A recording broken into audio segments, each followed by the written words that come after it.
I've been buying rings like I'm Kobe. I be in and out of arenas like I'm Scottie Pippen.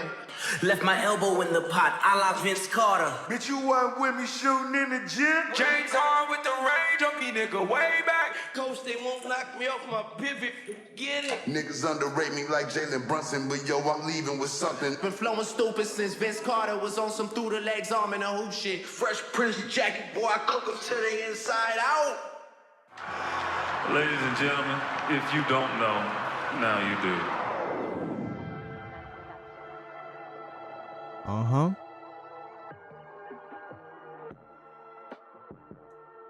Okay. Yes, sir. We are back. Round of applause for yourselves. This is your guy, Marcellus Ease.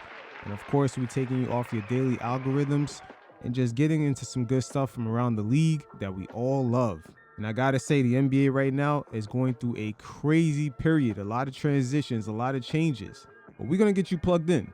First off, Johnny Wilkes, a man that the NBA media has dubbed a non-credible, but he has released the receipts on the text messages exchanged with Jerry West, voicemails from Magic Johnson, and a lot of those things add up with the timeline of Kawhi initially asking out from San Antonio and negotiating with the Lakers right before he went into that 2019 free agency.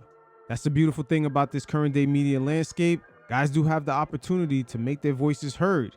And crazy enough, a lot of NBA media members did not follow up, especially Ramona Shelburne, as Johnny Wilkes did show receipts that he initially contacted her, showing plenty of proof through photos and other texts that he knew Kawhi's family, even having photos proving his relationship with his mother.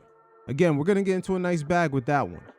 Also, we're going to get into a multi-layered situation with the NBA just going through a lot of transitional changes throughout the years. And it's even affecting the way fans, from the casuals all the way to the people that are diehards, just the way they interact with the league and have that connectivity to it. Watching the games today is very fractured. Also, the league is trying to have the star players consistently make appearances on the court while dealing with injuries due to the scheduling and just the pace of play. Again, this segment is going to be multi-layered, as we're going to hear from LeBron James and Steve Nash break down more of the scheduling and how it's affecting players making appearances on the court, to all the way from the psychology of young kids coming up and actually being attached to the NBA. A couple of tech gurus from the media explain the psychology of just kids becoming fans of certain entities such as sports leagues at a young age, and certain nuances to make them have that attachment and just building that lifelong relationship where they could even pass it on to their kids. That bridge right now is being disconnected with all the options that are out there, and the fact that many of these sports leagues are just putting out their stuff in so many different streaming services. And the done data of it all.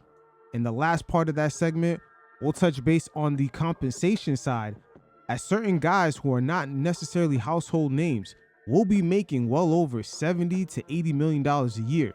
Meanwhile, the creme de la creme, guys like Luka Doncic, LeBron, Jason Tatum, SGA, those players on that level could be making anywhere from $100 million a year.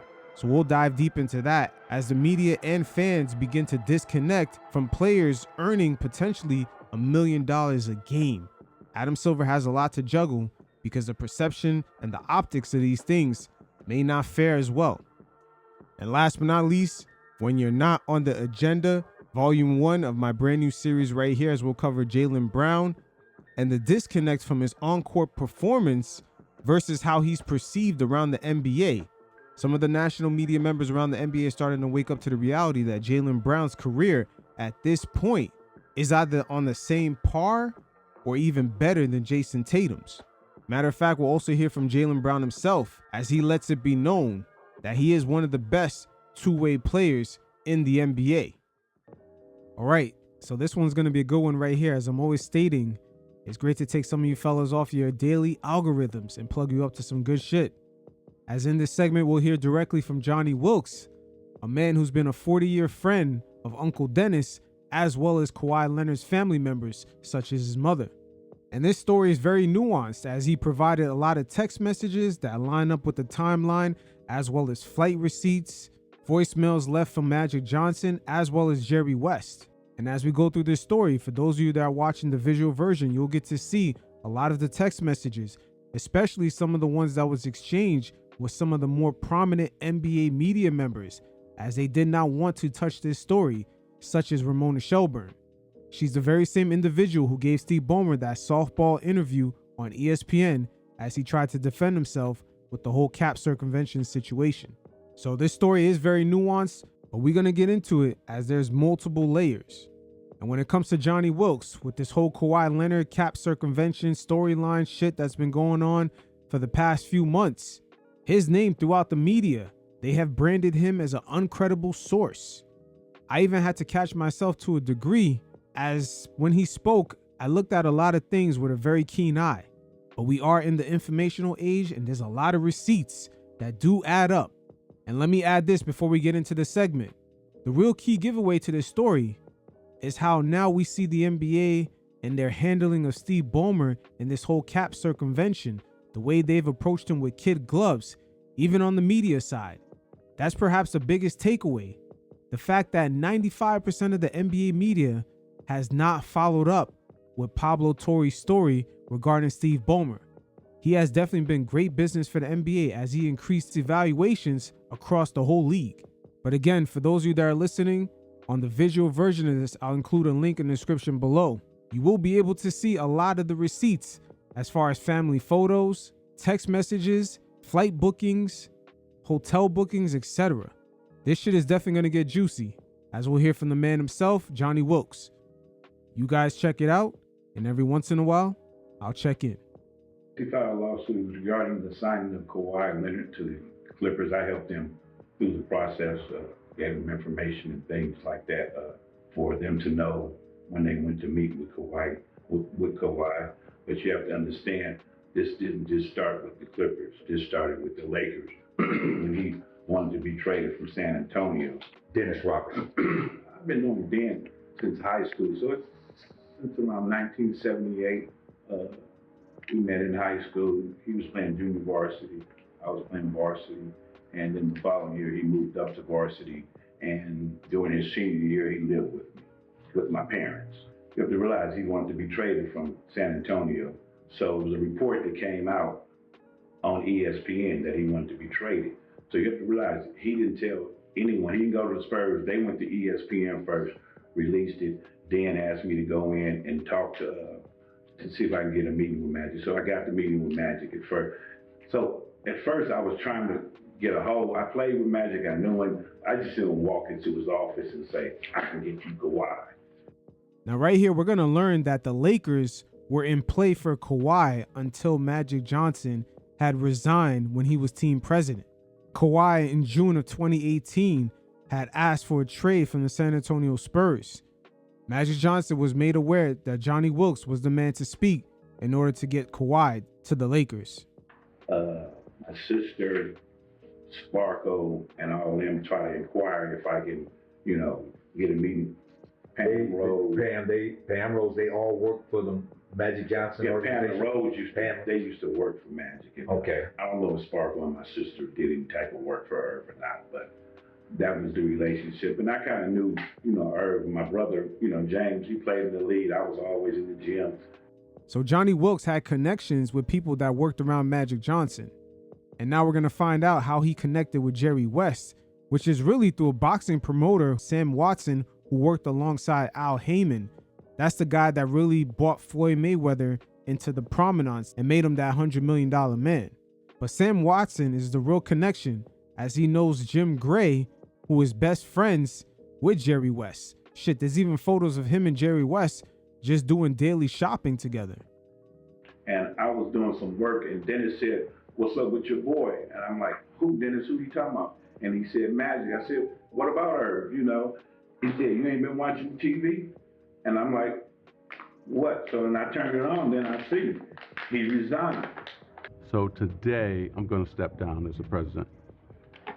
So I'm like, oh, no. So Dennis told me to give him a call. So that's when I called him. Okay. I called him and I told him, why did you, this is the voice message I left. Why did you quit?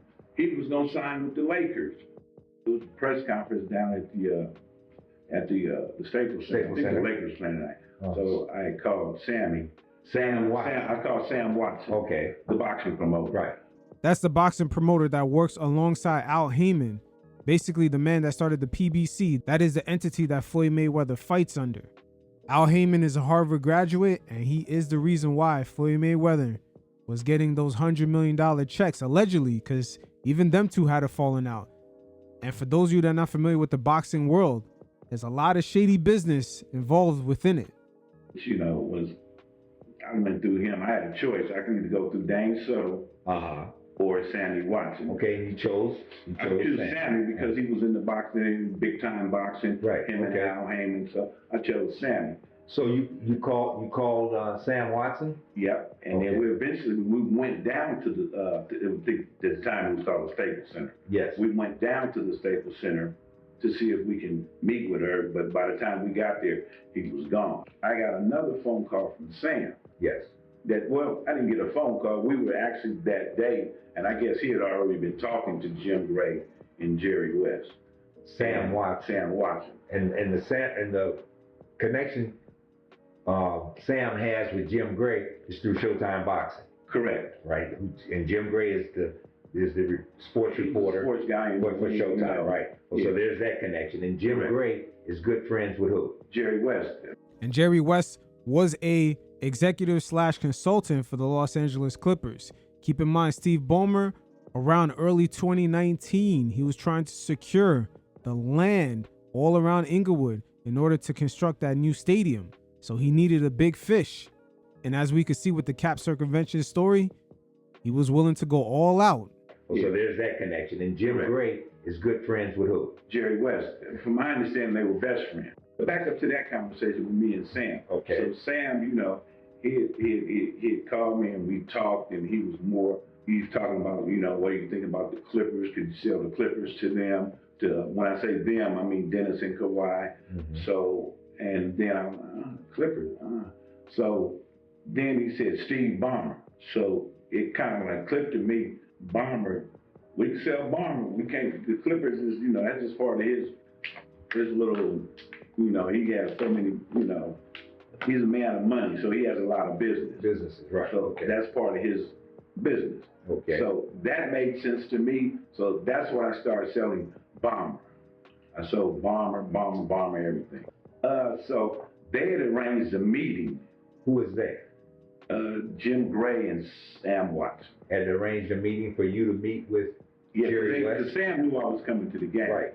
So he arranged a meeting for me to meet with Jerry. And then, so I was sitting in the seat and Sam called, and I told Keith, I'll be right back. I gotta go over here and meet Sam right quick, because Keith knows Sam. So I went over to the Lexus Club, and, you know, they held me up in the front, like, who are you? And then eventually they came out and got me, because getting the Lexus Club, you just can't walk in there. Mm-hmm. So they come out, they give me, and as I walk in, Jerry West is having dinner with a gentleman. I can't think of his name right. Is that the guy named Vic? Yeah, Vic. That's it, Vic. Because, you know, so he's having dinner with Vic. And so as I go over to meet West, Vic and his family, they stand up and they say, I know you. You the Kawhi Leonard people.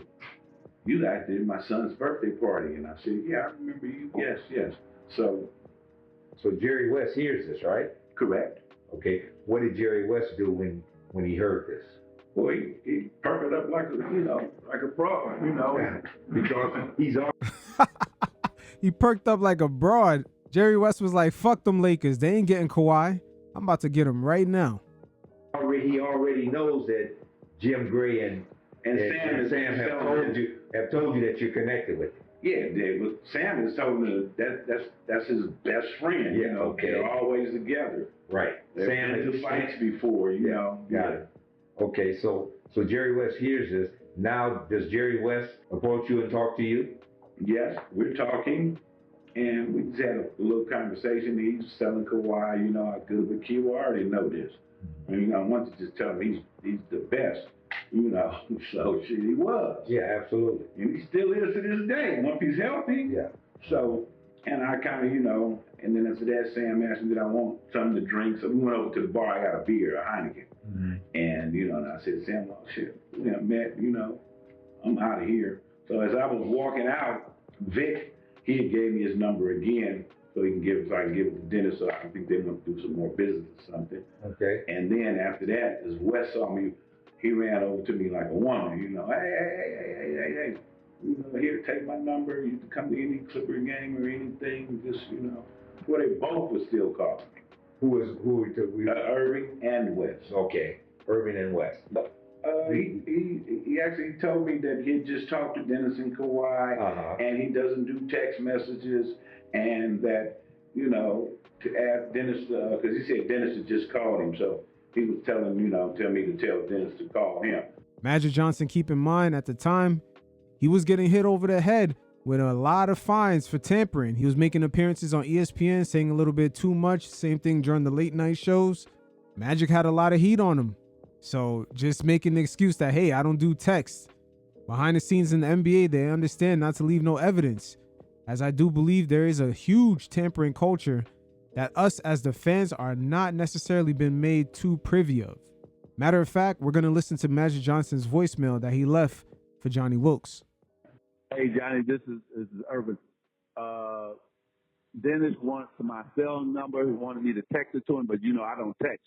So if you text Dennis my cell number so they can have it, okay? I just talked to him and Kawhi. All right, later. Shit, I stand corrected. The fact that he got on a voicemail and not only said Johnny's name, but also mentioned Dennis and exchanging of numbers, shit, maybe Magic Johnson doesn't know how to text. Who knows? Maybe Magic Johnson could have just said, hey, that wasn't me, that was AI. Okay. But in the meantime, this is when Stephen A. Smith, when he did his little thing, you know. The only thing was that Stephen A. Smith did. He did the little report, but he got my name wrong. He put my brother's name in there in UCLA. Got it. And he was just talking about the connections, and he was talking about the Lakers are still involved, the Clippers are still involved, Toronto was still involved. Okay. And, you know, and he wasn't supposed to know all that. NBA media and the way they've branded Johnny Wilkes as uncredible, this is where they get caught up in this spider web, because Stephen A. Smith used his name as a reference during that chaotic 2019 NBA free agency. Steve, early this morning, you had some news regarding Kawhi's interest in the Lakers. What can you add to that? Well, what I can add to it is that, sometime today, Kawhi Leonard's team reached out to Magic Johnson, requested that they knew that the Lakers would want to meet with them. He wanted Magic Johnson and Jeannie Buss in that room. And Magic Johnson had every intention of appearing on behalf, in support of the Los Angeles Lakers, obviously. But then the league office called his agent, Lon Rosen, and informed them that Magic Johnson isn't allowed in the room. And so because of that, Magic Johnson would have to work the phones, but he certainly can't be in a meeting with Kawhi Leonard in any kind of official capacity on behalf of the Los Angeles Lakers because he's no longer president of basketball operations. But in the end, none of that matters. What it comes down to is that Toronto is in play. The Clippers are in play. And when it comes to Magic Johnson, Jeannie Buss, and the Los Angeles Lakers, you have a Magic Johnson that has known Dennis Robinson, Kawhi Leonard's uncle, for quite some time, known Wilkes, one of Kawhi Leonard's close confidants who's out of UCLA.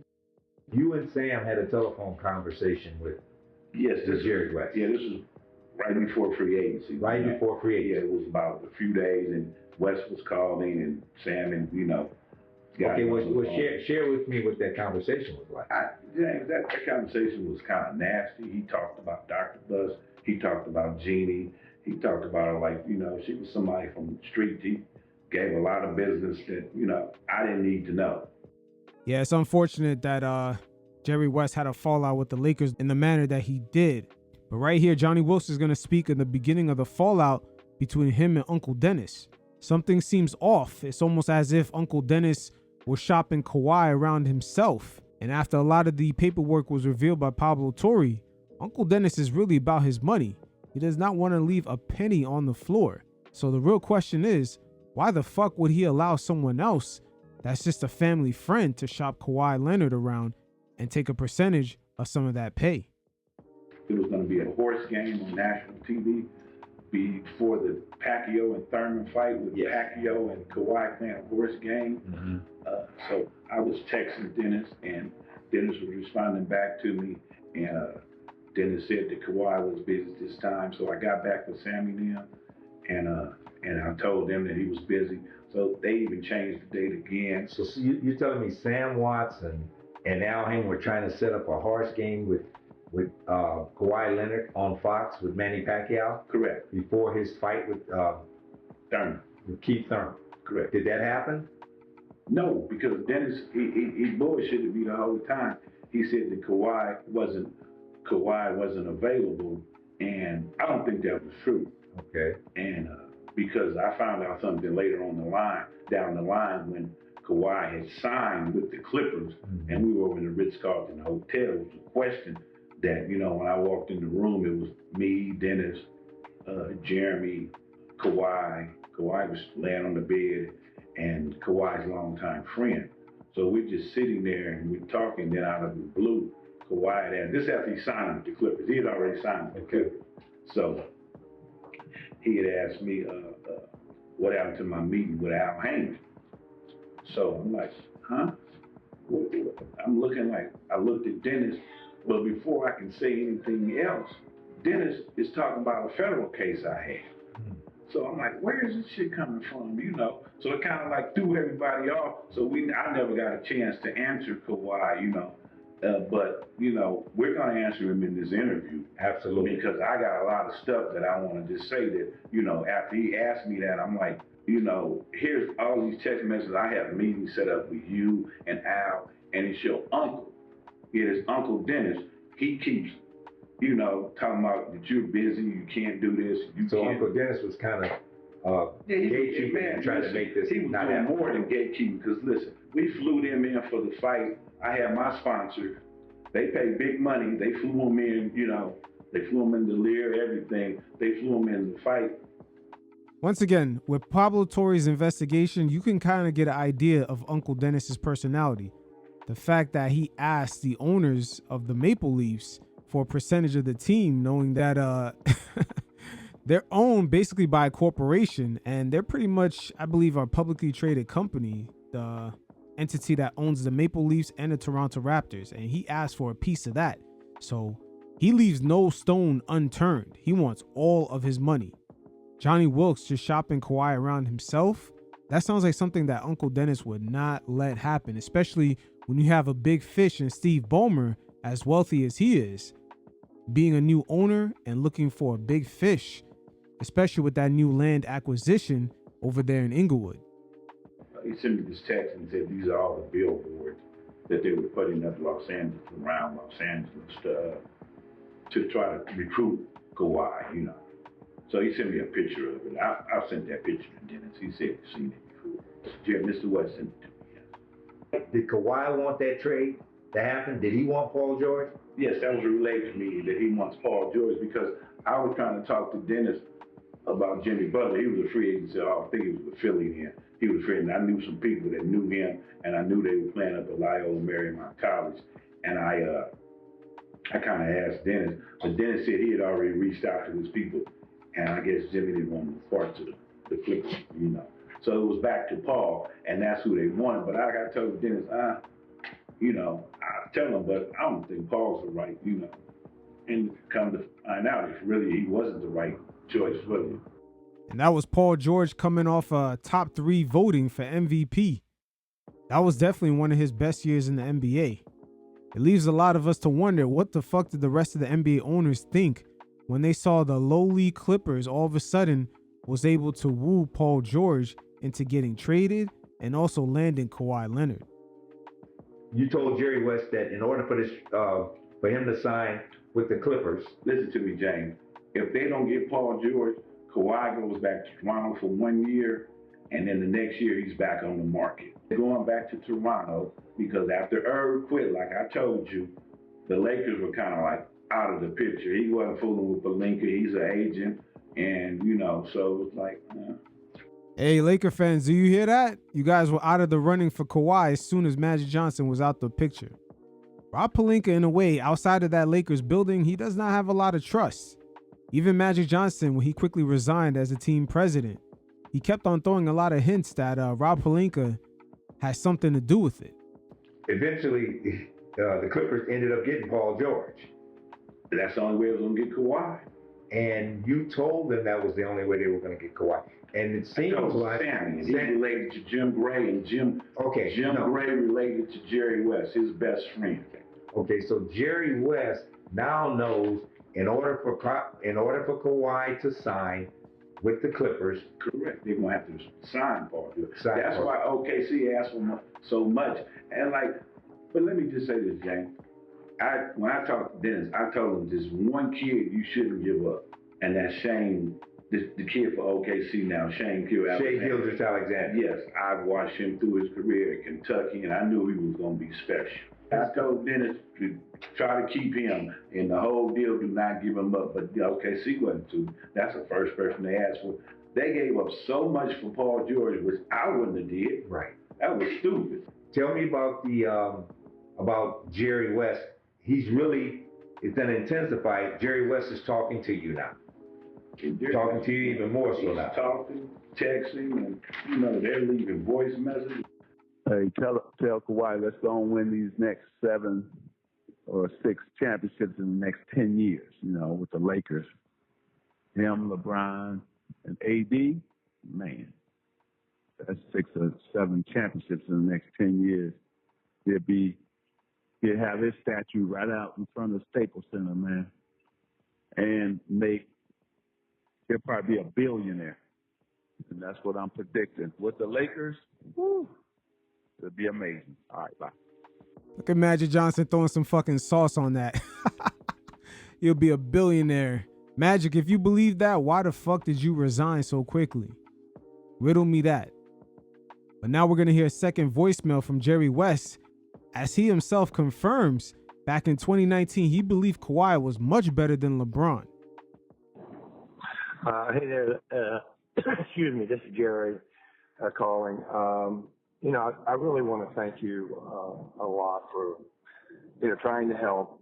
I heard this morning that everyone over in the Lakers camp thinks they're going to get him. I find that hard to believe that he would want to go to that shit show where he would not even wouldn't get his name in the paper, and he wouldn't be the face of the franchise, that's for sure. He might be the best player on the team, but hope things are well, and again, I really, really appreciate everything you've done. I'll keep you apprised of what goes on, but I do want to get together with you privately and love to take you to dinner and even Sam, if he's around, so I can at least pay my respects to you guys for being so generous and helpful. Take care. Talk to you sometime soon. Bye-bye. Jerry West is not lying about the Lakers behind the scenes being a shit show. And at the same time, if Kawhi Leonard ended up going there, he would be the best player, but not the face of the franchise. That wasn't the deal that the Lakers had with LeBron James. As we play Monday Morning Quarterback with Jeannie Buss displaying some of her frustrations in that article with LeBron's power hold within the NBA media.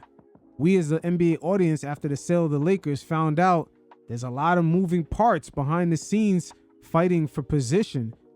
You got the Jeannie Buss and Kirk Rambis faction. Then you got the LeBron James clutch faction, as well as the multiple siblings jockeying for their position. And of course, I'm about to forget, you got Luka in there.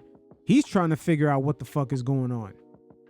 That he's thanking me and Sam for everything that we have done, but he's hearing that he's gonna sign with the other side. So my text message back to Jerry at that time was, but whatever you're hearing, Jerry, is between you and Toronto.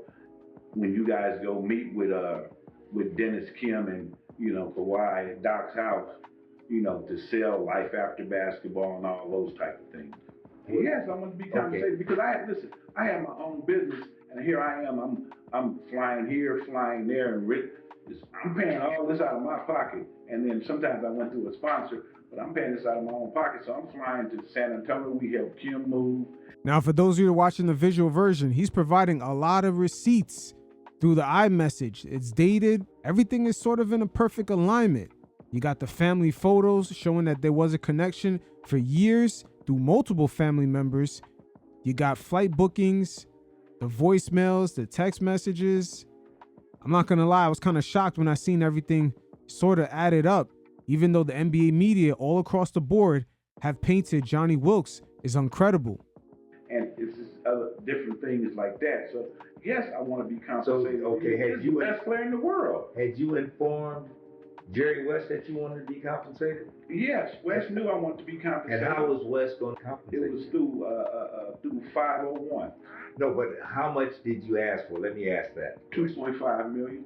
And that was cheap for Kawhi Leonard. I should have asked for $10 million. Now, as we continue through this segment, we're going to learn that behind the scenes, someone informed Johnny Wilkes of how he came up with that $10 million number just right now. It looks like it is an industry standard for some of these guys to get kind of brokered to entering into some of these franchises. We are in the informational age and the era of receipts. So us fans for the first time are getting a lot of details and just seeing some of the inner nuances that makes this whole NBA machine go. So fuck the 5-year, $200 million contract. There's also tens of millions of dollars being exchanged off that contract. And that was cheap for Kawhi Leonard. I should have asked for $10 million. It was also permitted a $100 million deal that this was for the Kawhi Leonard production. Now the Kawhi Leonard production would have consisted of entertainment and different type of things. Now, you have to realize, remember that first fight between Deontay Wilder and the Big Gypsy at the Staples Center? See, Tyson Fury? Yeah, Fury, that's him. That was supposed to be the first night of Kawhi Leonard's production. This right here is very interesting because come to find out, Steve Ballmer initially was supposed to invest $100 million into Kawhi Leonard production. That was revealed in the court findings as Jerry West admitted that a marketing campaign was supposed to be set up under that production company with a $100 million investment. There's many ways these teams could skin a cat. That aspiration deal was just one of many. And he was going to be introduced to Los Angeles, and they were going to have some of the Clippers there, but it never took place because Dennis never let Al go in and speak to Mr. Ballmer. And it was so much that Dennis did that, and he just kind of messed me up with some people in my life. And that's why I'm sitting there telling the story. I want to tell the truth. Absolutely. I want to tell the real story. I don't want all that, he telling people that, I went behind his back. How I go behind your back? We're going to sit here and we're going to look at all these text messages that me and you were going back and forth. And you tell me how I went behind your back, Uncle Dennis. So not only did you have the relationship with Uncle Dennis, you had the relationship with Kawhi's mom, Kim. Yeah. And I'm thinking about it. We were friends. And now I'm thinking about it. One night, her and Niecy, which is Dennis' twin, they called me on the telephone. Who is Niecy? Dennis' twin. Okay. So they called me on the telephone, and they tell me your boy thinks he's running everything. So in my mind, I'm like, he kind of is, but it's your show, Kim. I didn't say that, but that's what it was. And, it was like, because then I come to find out Dennis was trying to sell this protocol stuff, one of his little programs. I'm like, I'm not selling that shit. I'm selling Nephew. Nephew was Kawhi. Yeah. I don't want to sell Kawhi. So my thing was to get Al Heyman, Mr. Ballmer together, and see, from my understanding, Al Heyman wanted everybody at the table. He just didn't want Dennis, him, and he wanted everybody. So it was times that they were asking me, well, can you get Kim to talk to us? And I was like, I was loyal to Dennis. So I was I don't want to do all that type of shit, So I never went and approached Kim and asked Kim, they want to talk to you. So it was like, now that I think about it, I should have, because if I can get, my thing was to get Al Heyman and Mr. Ballmer at the table, and and can you imagine me going out with crew players for Al Heyman? You, Jim Gray, Sam Watson, and Jerry West met at this Italian restaurant in Beverly Hills. Correct. And what was the purpose of that meeting? To get I want to know when we get our money. Well, we presented them with some other stuff, for funding. Okay, the meeting was about you getting your $2.5 million. Correct. And was Sam Watson also supposed to be paid $2.5 million? No, he was supposed to get some of that from out of what I. Okay. So Sam wasn't supposed to get paid $2.5 million. He was supposed to get paid. You were going to compensate him. Correct. Okay. Well, we sat there. We met. And we had the meeting, and then we presented everything to Wes. We gave him the proposition, and you know, we sat, we talked, we ate, and that's when I told you Sam was back there house signing. You know, he was talking about this Al on the phone, and Wes said what he said about, you know, him and Mr. Bomber, you know, having a conversation, getting together. Okay, so Wes had agreed to pay you the $2.5 million. He was going back to present it to whoever he had to present it to get the money. Now this right here is where Johnny Wilkes, he kind of fucked up because he should have had something in writing. The way these entities and corporations and just the way these mega conglomerates work, if it's not on a piece of paperwork, it doesn't exist. You said Jerry West told Jim Gray to get all your information? This was outside as we walked into the car. This is after that me, Jim Gray, and Sammy are walking back to our cars. Yes. So Jim Gray asked me a question, how much did you ask for? And I told him in the letter it's 2.5. And he said, that's not enough. He said, you should ask for more. And then I was like, okay. And then that's when Jim Gray, he gave me his telephone number and email. And he told me to send over the So you're telling me that Jim Gray was aware of everything that was supposed to go down regarding this payment to you? Jim Gray was aware of everything. Jim Gray is setting up these meetings through Sammy. Now, Jim Gray has a lot of connections to the NBA, as when they used to be on NBC, he was one of the main analysts on there.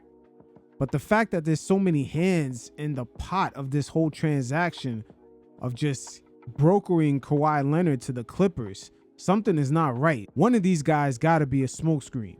Get my number from this guy. Let's exchange this piece of information through another guy.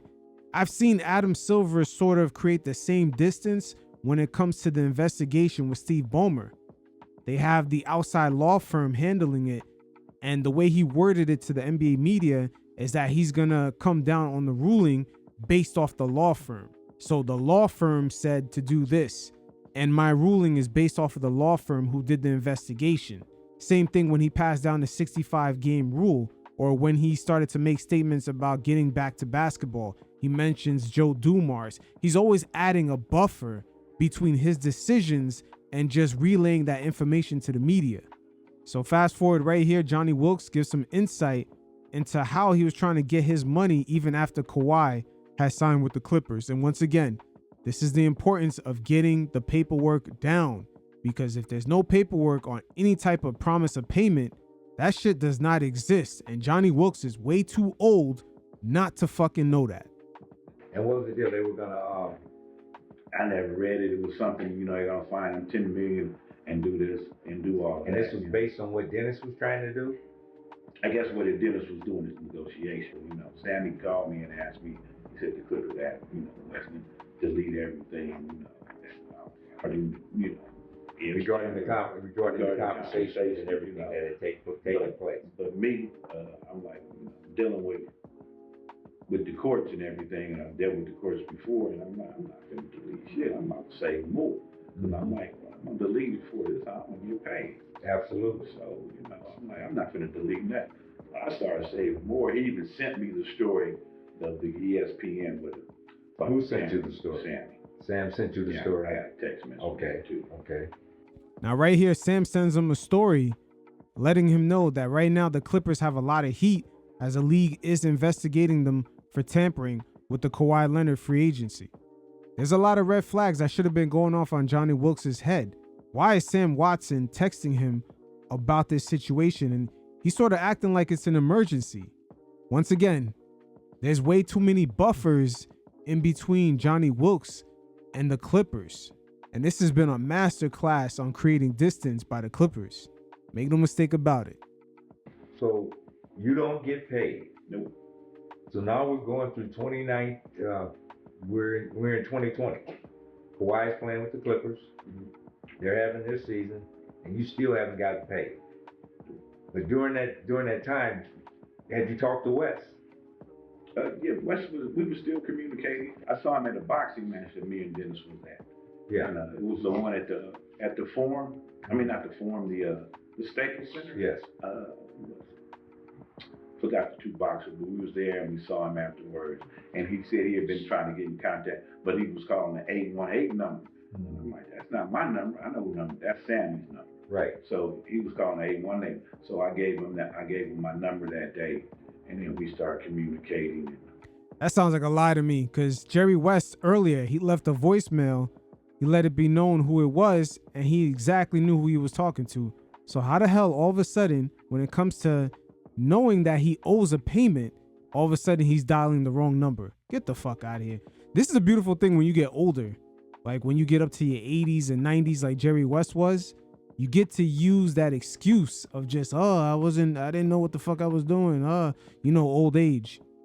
Not my number. I know who number. That's Sammy's number. Right. So he was calling 818. So I gave him my number that day, and then we started communicating.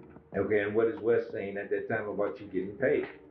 He said that, he kind of told me the best way that I would get paid to present a proposal and do it all over. So I presented a proposal because my friend, her boss, and they had a facility out in San Pedro. So we was gonna put the dome up there. It's like they had the tent. So we was gonna put that up, run our program to do there, and try to get paid like. Now that right there is one of the ways that some of these teams could end up paying a third party. They're acting like they're making a donation or just a payment to a athletic program. Uncle Dennis does have a similar play that he has out in New Jersey. These guys are definitely hustlers. They know that they're dealing with billionaires who they themselves funnel money in order to get certain political favors or just business favors for things to go their way. The Steve Ballmer aspiration situation is only one layer. As someone who worked within that entity, also was involved with Steve Ballmer throughout the years and multiple nonprofits. Matter of fact, Steve Ballmer was still quote unquote donating to that one guy's other foundations even after aspiration had basically folded. Once again, this shit is nothing new. Many politicians get, quote unquote certain donations or payments in many different ways. This is just the first time on the NBA side the fans get to see what's going on behind the curtain.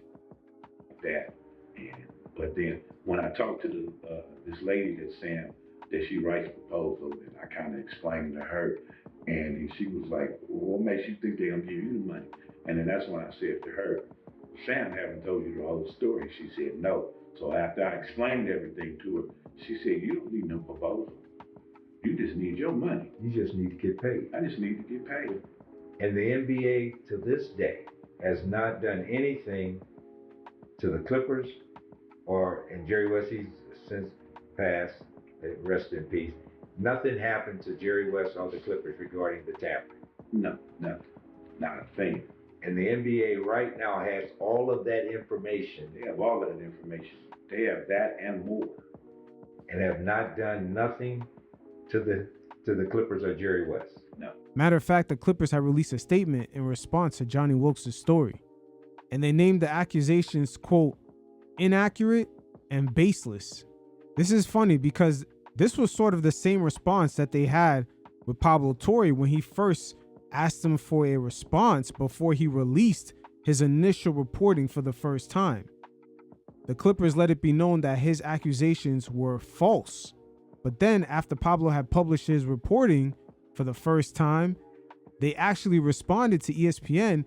They changed their wording from the accusations are false to absurd. Now we'll hear Johnny Wilkes give great insight to how he contacted multiple NBA media members and they did not want to touch the story.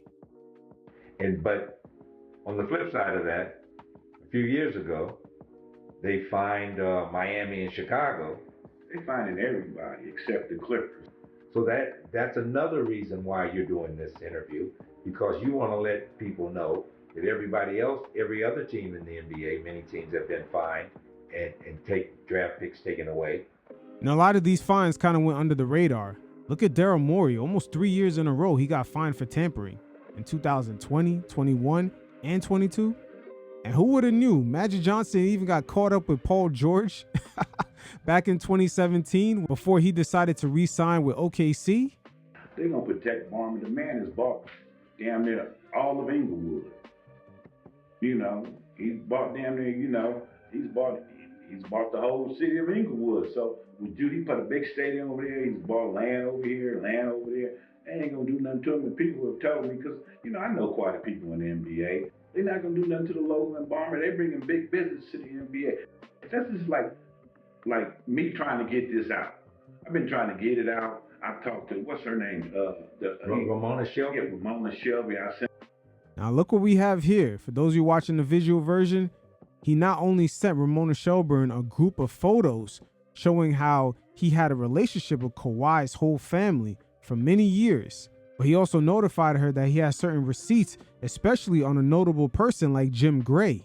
Make no mistake about it, when it comes to NBA media, Jim Gray is one of these guys that are considered one of the untouchables.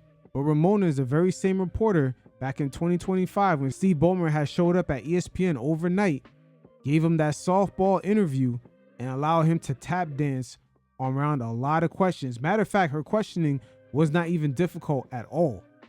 So she has her hands tied behind her back, as ESPN does have a major partnership with the NBA, and their cash cow and Steve Ballmer, they're not going to want to put him up on the cross and just crucify him like that. Send her stuff. I send the other, Baxter Holmes, that's another one. He's the one who did the investigation on Kawhi's trainer, was Randy. He did the investigation on him, And also did the investigation on the Phoenix Suns owner, which got him, he had to end up selling the team. Matter of fact, Baxter Holmes is also the person that did the article on the Lakers revealing what went on behind the scenes. The fact that Jeannie Buss wanted to trade LeBron James. She was happy about not giving him the extension. And he got multiple interviews with her younger siblings on their real sentiments of what's going on with the franchise and how the sale was handled. So Baxter Holmes is no slouch when it comes to inside information. Right now, when it comes to Steve Ballmer, because of the big business he brought to the league, he's basically Teflon. He's not gonna do nothing to Ballmer. It's a memo out. Whenever my name and this come up, it's like putting underneath the rug. Facts. Once again, every time I've heard of Johnny Wilkes, the media instantly calls him a person that is not credible at all. That's the way they branded him. But with all these receipts, especially Ramona Shelburne, seeing all these receipts way before she interviewed Steve Ballmer, we all got to be hard pressed to ask, why not bring those up when you interviewed him on ESPN? These are very interesting times. Pablo Torre's findings have put the NBA media in a tricky spot because almost all of them, in unison, have pretty much not even followed up with his story. There's no further discussion about it, even though a lot of these media members have their own platforms, their own social media accounts. A lot of the Steve Ballmer findings are just really surface level. Matter of fact, we're going to listen one more time as Stephen A. Smith uses Johnny Wilkes' name as a reference, even though the media now has branded him as someone that is uncredible with all the information that's coming down that could eventually hurt their cash cow and Steve Ballmer. How convenient. Steve, early this morning, you had some news regarding Kawhi's interest in the Lakers. What can you add to that?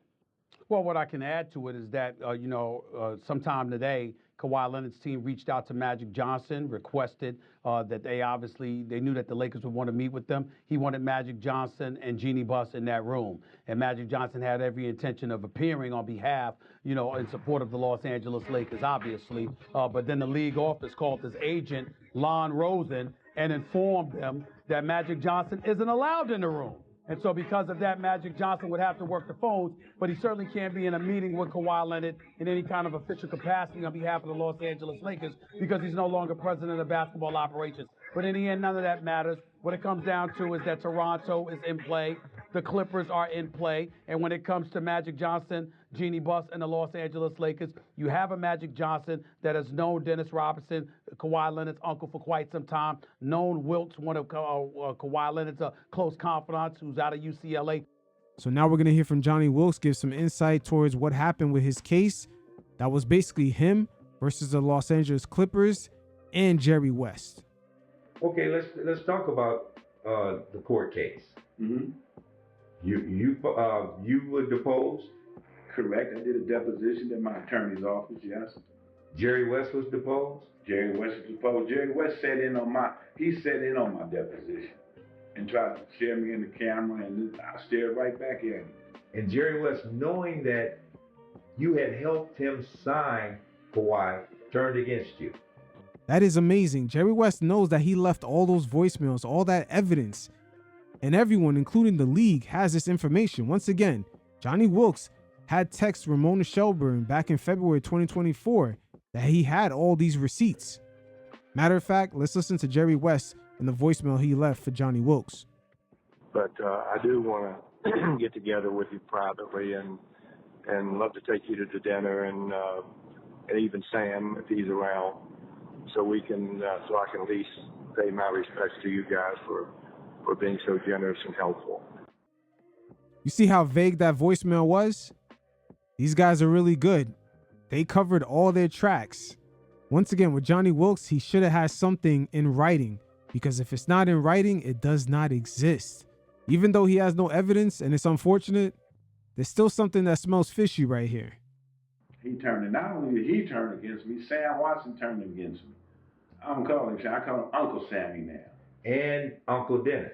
Yeah, both of them unks, yes. Didn't both of them sign declarations against you? They both signed declarations. And here, I brought Sammy into this. He signed a declaration with them.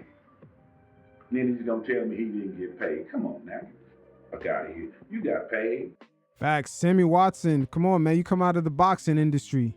You guys are shady as fuck. You definitely got paid. You made sure that you were not even going to participate in any of this. Go to any of those fucking dinners. You could buy your own dinner. You were not showing up unless you got paid. Matter of fact, it wouldn't shock me if Johnny Wilkes was the dumb money at the table. He was the one getting finessed the whole time. Yes. You got paid through Jim Gray and, Jerry West. Jerry West got paid handsomely. Yeah, absolutely. And so the judge ended up dismissing the case, didn't he? Listen to me. Mr. Balmer did his deposition, and it was things said in there that they, this how ridiculous this was. They turned over some evidence to us. The same thing I told Jerry West, he told Mr. Balmer. And you have a text message of Jerry West texting you, and because now he thinks the deal is not going to happen, right? Mm-hmm. Now I gotta admit right here, for those of you watching the visual version, the text messages are coming from a phone where the number isn't necessarily saved. So we don't really know who exactly is it coming from. They could say it's Jerry West. It could be Jerry West. But these guys being businessmen, they have many different phones and phone numbers for different reasons. So there's a lot of buffer that they put between themselves and Johnny Wilkes. At some point, it's got to click in their head that Steve Ballmer or just anyone doing business on a multi-million-dollar level, a lot of the information, just the way things are exchanged, it has to be more direct. There's just way too many middlemen, especially coming out of the boxing world. That shit is already suspicious off a rip. And he's texting you, asking you what's going on. Mm-hmm. And then you tell him what's going on. You have the text message, and then Jerry West texts his Balmer. Yes. And that was in the discovery. Correct. So Balmer knew Jerry West was negotiating. Yeah, I think they did. I didn't sit in Mr. Balmer's deposition because I had something to do. But yeah, he knew, because from my understanding, when my attorney told me that he admitted that, West did some things wrong. He admitted that, but it's a funny thing. Only deposition you can read now is mine. Everybody else is sealed. And I didn't understand why my attorney didn't do Dennis and Sammy. I really didn't understand it. I still don't understand it to this day. Now talk to me about the appeals hearing. What took place at the appeals hearing? Well, the appeals hearing, just Dwayne Lyons, or their attorney, he got up and he talked about he could have got all this information out of the back of the newspaper. He called me a hanger-on. What did he say, hanger-on? Like I was a groupie or something. With Dennis. You were hanging around with Dennis. I'm a groupie with Dennis. Man, get out of here. And you had been knowing Dennis for over 40 years. A groupie with Dennis, come on now. And then he said that the fact that the information that you gave Jerry West, you could have got off the back of a newspaper? He told me I could have got off the back of a newspaper. So what you shared with Jerry West? What I shared with Jerry West. So it was like, man, get out of here. So I kind of, figured that, shit, my feeling is that, Balmer's money went a long way. He might, reach out and touch them. I kind of feel like afterwards, because after he did his deposition, the next day my attorney come, case is dismissed. I'm like, what? How is this? He should have did this. The judge should have did that from Jump Street. What they dismissed the case on. Yeah. So. Yeah, what they dismissed the case on. I'm like, come on now. Yeah, Ballmer money does go a long way because at the end of the day, that aspiration deal with how much money he had to put in just to get Kawhi paid the like $150 million, you're looking at over $400 million, almost $500 million just to pay Kawhi $150. That includes the multiple investments made into aspiration, even after they were going through financial issues, and just making sure that Kawhi got paid on time. But yeah, Steve Ballmer's money definitely goes a long way because he does have the equity to buy almost half the NBA, if not the whole thing. So in closing, what would you want? What in closing, tell me what you really feel. I want to be compensated for what I did. Listen to me. Dennis, he didn't have to worry about LA. I had the Lakers locked up, the Clippers locked up, and it was just a matter of which one he was going to go to. But after Irv quit, we already knew where he was definitely going to go. Either they didn't make the trade for Paul George, he's going back to Toronto. If they make the trade, he's a Clipper. The Lakers, after Irv quit, they were done. You hear that, Laker fans? Magic Johnson was your last line into getting Kawhi that summer. In the eyes of Kawhi's camp, there was no one really trustworthy of him even being there. As Johnny Wilkes has stated earlier, the feelings on Rob Pelinka is, I'm not sure about him. Now, what are your thoughts about Jerry West? I respect Mr. West. Mr. West, I don't know if it came down to what Dennis, because when Sam gave me the comments, when he called me and had the conversation, that Dennis told them to not pay. Who is them? The Clipper organization, Lawrence Frank? He was part of the meeting. I'm sure he was part of the meeting, all of it. Because here's another thing. After that little episode at the Ritz-Carlton, when Kawhi asked me what happened to meeting with Al Heyman, we had went over to the Clippers facility. And when we got to the Clippers facility, Kawhi was sitting in the back. Now, this is exact words he said to Dennis. I'm going to fire your ass just like I fired the rest of them motherfuckers. So Dennis say, you can't fire me. I got you the best deal with the Clippers. And I look at Dennis like, well, you left $100 million on the table. You didn't even let Al Heyman go in and talk for the million. And for Kawhi to be asking me at the hotel, what happened with this meeting with Al Heyman, and I look at you, and then you go to my Fed case. That says a lot right there. So your thoughts on Jerry West? What are your thoughts on Jerry West? Mr. West, he the things he said about Jeannie Buss, I didn't like, but everything else, he was trying to sell me everything positive on Kawhi, and he was all aboard, until Dennis said, don't pay me, and then the whole thing kind of changed up, and I had to go through, filing a lawsuit and doing all of this. And still to this day, sitting here, what is this, 4 or 5 years later, I'm still here talking about it. And Mr. West has passed away, and there's some things that happened when, we were still going to Mr. West, serving them papers with different things, and then he passed away. I really don't have nothing bad to say about Jerry. I'm just like, it's off. Because Dennis. But let's just be honest here. Jerry was not a man of his word. Let's be honest with you. That's correct. Yeah. That's Jerry correct. was not a man of his word. I wouldn't necessarily say that, even though, of course we don't know him personally, but when it comes to business, if that shit is not on a piece of paper, there's no written agreement that you could present to a judge, that shit is not real. It doesn't exist. It's fairy tale. Fuck giving your word. Once you have a document, it's notarized, there's an agreement, that's evidence you could present to a judge. And in this case, it looks like Johnny Wilkes, he got finessed. They threw a bunch of smoke screens at him. Maybe Uncle Dennis is the one that intervened and made sure that he got paid, and Wilkes was asked out. It is what it is. Correct. The deal was made with Jerry West. Correct. Yeah. And Jerry West should have paid you. Let's just be honest here. Jerry West should have paid, despite what the Clippers were talking about, because you weren't talking to Lawrence Frank when this deal was. I've never talked to. The only time I talked to Lawrence Frank, this is one time I talked to Lawrence Frank. So him and Dennis come out of the facility. So Dennis got some Clipper shirts in his hand, and you know, Dennis handed me the shirts and tell me this is thanks Clippers, thank you for getting me for signing for Kawhi. Some T-shirts. I still got them shirts. I want to burn them motherfuckers. I have no qualms with Steve Ballmer. And why is that? Mr. Ballmer paid Mr. West.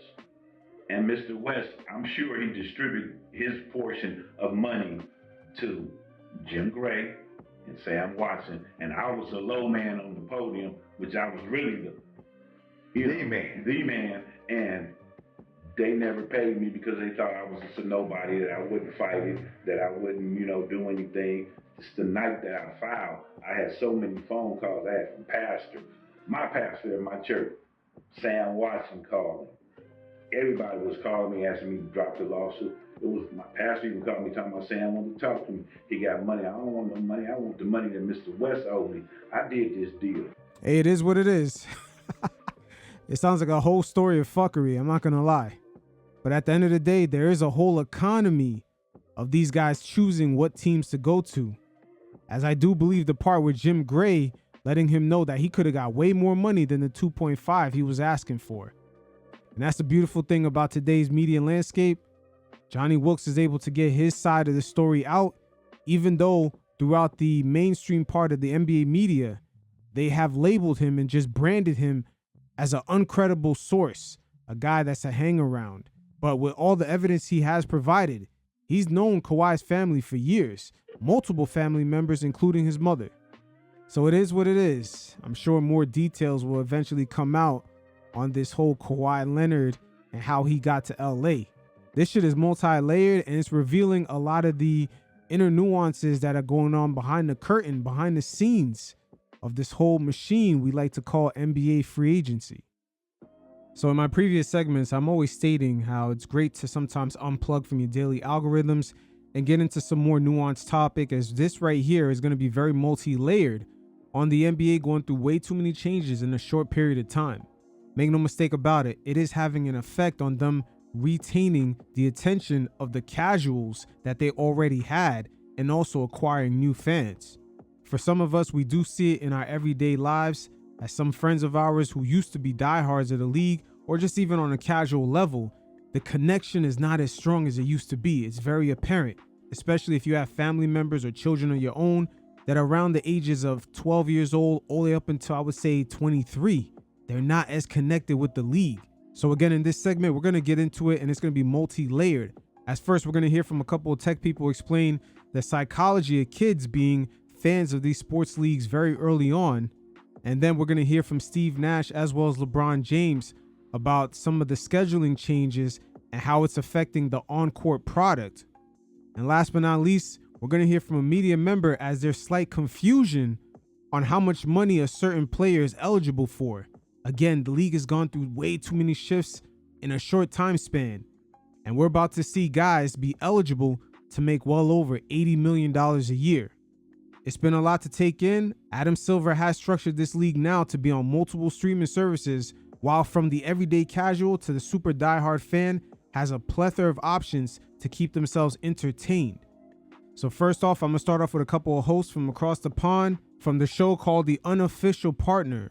This is the beautiful thing about this show. We are worldwide in this brand new space where we could dissect things in a multitude of layers. But the host right here broke down the psychology of kids becoming fans of certain sports leagues real early on. You guys check it out, and every once in a while, I'll check in. There are developmental stages in kids, and I won't go too far into it, and I don't profess to be an expert, but there are developmental stages that stay consistent over time. Over hundreds of years. It's just the context around it changes. So actually, those seeds of fandom, when you think about, and your parents, so you know, when you start leaving that preschool age and you start pushing out and you get a sense of self, very often called the yo-yo age, you start going out and you start aligning yourselves with things. You start literally badging, if it's in the case of sport, but also, yes, wanting to carry the lunch bag or the backpack and wear the pajamas. And then you might kind of retreat back into what's familiar. But those are the very seeds of fandom. So when Two Circles released that report that said fan by 14, and you've got to think about how you instill fandom by 14, I'd argue it's even earlier than that. It's kind of 10 or 11, but very difficult to monetize 10 and 11-year-olds. So I think it's a can rather too easily kicked down the road by a lot of leagues and rights owners until they become partially or fully monetizable adults. But I think you've missed the boat then. It's different fragmented audiences that then carry forward to adulthood and chopping and changing. You know, it's the goths of old, or you know, whatever, emo, doesn't really matter. And I think that's that classic thing for sports organisation is how do you get to them when they're young, especially if it's not necessarily being handed down by parents. So maybe a sport that their parents aren't interested in, what comes through the playground. And then on top of that, if frankly a lot of the rights are locked away behind paywalls, which you may or may not have access to, well, you can imagine in a world where kids sort of don't watch sport, in that they play it, but they don't necessarily watch and engage in it as a spectator emotional experience unless there are very specific circumstances for that environment to be created. And if I was in the grown-up chair at a league, they want to give me a call, I'm here. But if I was, I'd be quite attuned to that. That feels existentialist slightly. I mean, that's probably stating it too strongly, but there's something going on there. Now, we're already seeing those type of kids come into the NBA right now. There is a lack of knowledge of just the history of the league, even more recent history in regards to what certain players have done. I remember Kobe Bryant stating that he didn't even have the opportunity because of the technology at the time to see Magic Johnson or certain players that he liked of his era growing up. So the NBA has been in this position before, but that's because there was lack of access. Now, because the league is so fractured with streaming and just completely being behind a paywall, that fragmentation is going to be much more noticeable. It's almost as if Adam Silver is fighting multiple fronts at once. The people from the Salone Conference, which is the analytic sports conference, that culture has festered down into the NBA, and now the narrative, even among the casual NBA fan, is that the game has too much three-point shooting and it's too repetitive. The other narrative of just games don't matter, it's 82 games and guys are trying to push forward to get into the playoffs, that was already lingering around. So again, this is multi-layered. And right here, we're going to hear from LeBron James as well as Steve Nash as they touch base on the scheduling. Because now that the NBA is on streaming, they will be measured on what kind of ratings they can get. These tech companies are not like the broadcasters where they need the NBA. Their measurements for impact on their platforms is a lot different. I believe Facebook had made a test run, not with the NBA, with another sports league. And basically one of the people behind the scenes has stated that sports leagues and just their broadcast rights virtually had zero impact on their platform. So the measuring stick with streaming, it gets a little complicated. And that's why Adam Silver is trying to make sure that the stars are on the court to get the best possible product for fans to gravitate to. It's really a sticky situation. And let me add another layer to this whole streaming conundrum. Services like Netflix, Spotify, Apple, they're starting to branch out beyond what we knew them for. Netflix went from movies to now they're doing stand-up comedy, podcasts, reality TV, etc. And eventually it's going to be music. Same thing for the services like Spotify and Apple. They've branched out into podcasts and now podcast video. So the tech companies have their tentacles on multiple things. That way it sort of dilutes the position of a sports league like the NFL or the NBA, because they could now say, hey, our audiences are here for different reasons. It's not just because of you. Long gone are the days where Adam Silver could just sort of ignore load management and guys could be sitting out all nonchalant. That's why the league trying to get the scheduling on point to make sure guys don't get injured to play is very important. Steve Nash and LeBron James had touched on it. You guys check it out. And every once in a while, I'll check in. I got a question for you. This is I don't know, you police me on this one, but like we changed the schedule, right? We started camp a little earlier. We have less back-to-backs. So now we don't have as many back-to-backs. The season's elongated a little bit, but we also, because we had more back-to-backs, you had more time off in between sometimes. Yeah. Do you know where I'm going with this? I do. I wonder if we are in a better place now with less back-to-backs, or if we're almost stuck in the middle. In the old days, you might have 4 and 5 nights, but you'd have 2 days off before and after, and you'd have that time to rest. Yeah. I've always felt like the back-to-backs, depending on if you're traveling compared to home or whatever the case may be, but I've always felt like the second night of a back-to-back, I've always felt kind of better. Right. Yeah, I can relate to that. I will wake up extremely tired. Yep. You know, sleepy. I need more rest, but I felt in a better rhythm. Yeah. Now, LeBron is speaking from a very interesting position. The fact that when he first came in the NBA, they still had the 3 games and 5 nights type of schedule, or even 4 games and 5 nights. A number of NBA players from that era have been on record stating that they preferred that schedule versus a game today, off tomorrow, game today, off tomorrow for 2 weeks straight. Then they'll have 2 days off. When the league used to have, I believe it was 4 games and 5 nights or 3 games and 5 nights, players would have 3 to 4 days off, or sometimes 2 games in a week. So they had time to practice hard. And today, with games just being every other day, they don't have that same practice time. You know, that second night of a back-to-back. And I've always historically, if I look at my numbers, whatever the case may be, that I know it's a lot of numbers, but I've always felt better once I got on the floor. And also, like you said, having those extra days, you know, after you get an opportunity to recoup, you know, that is something we need to track, because right now we're pretty much, it's every other day. You know, it's every other day playing. And if you playing a back-to-back, then you're going to get 1 day off. Like, we just got back from a couple weeks ago, we got back from an 8-game road trip. And we basically played every other day. We had 1 back-to-back in that 8-game road trip. And then we got back home basically after the 8-game 2-week road trip. We got home Wednesday morning at like 3:30 in the morning, Wednesday. And then we were back on the floor playing Thursday night. You know, so like you said, back in our day, like you would usually get that 1 day, you would get another practice day, and then you wouldn't play, you know, maybe into that Friday. So LeBron right there is speaking about the 3 games and 5 nights. That type of scheduling, at first, it sounds grueling, but the fact that they had the next 3 days off, or even sometimes 4 days off, so they got rest days and they could practice hard the next couple of days, get a good practice in, which they don't today at all. That's why this season especially, the good teams some nights look completely off going up against a bad team. I'll put the segment in the link below. I covered this before, where Tim Legler called out the good teams losing certain nights against teams that were tanking. Again, the on-court product is starting to be affected in a time where Adam Silver and the NBA, they're going to have to be on point, because these streaming services, they're really not lined up to be in the business of just keep paying higher and higher broadcasting rights. Don't be shocked if down the line after this new CBA, that players will end up making less and less money. It is possible. Well, that's actually another point in this, is that you can't practice anymore.